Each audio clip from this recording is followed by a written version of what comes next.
right, good morning. So everyone's got their coffee and their artificial sweetener, so let's talk about overactive bladder.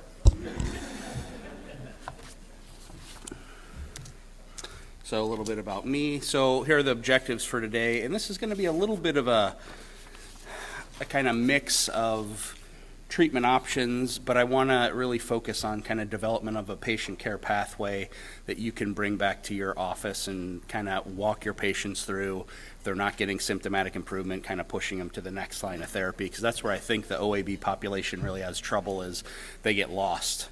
We try something, if you don't call them back, they ultimately don't oftentimes call you back, or it's coming years later and whatnot. So what is overactive bladder? It's really a syndrome or a constellation of several ongoing issues. So urgency, frequency, plus minus incontinence, and then the absence of a UTI or other obvious pathology. This was a nice slide. So stones, tumors. I've not seen a pencil in a bladder, but I did take a pin out of somebody's bladder.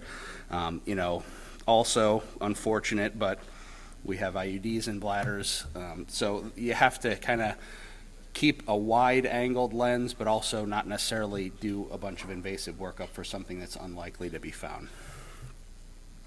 So, large burden of overactive bladder for patients, and I think what seems to affect them most, aside from the financial side of things, is that quality of life.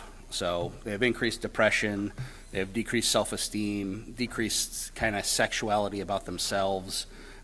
Anxiety and depression kind of go along with it, and they feel like their health is declining. This is a big marker for them, that they see this as, okay, I'm starting to kind of roll downhill. As we know, ultimate sleep deprivation, because they're up multiple times at night, and then trying to get to the bathroom, then you get into hip fractures and all these other things going on. So there's a lot of things that go along with OAB, and it's a significant problem for a lot of women.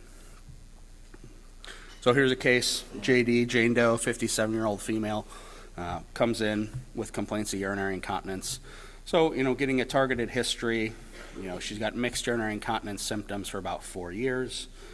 Stress incontinence, pretty uncommon for her, so urge incontinence multiple times per day, large volumes, voiding 2 to 4 times at night.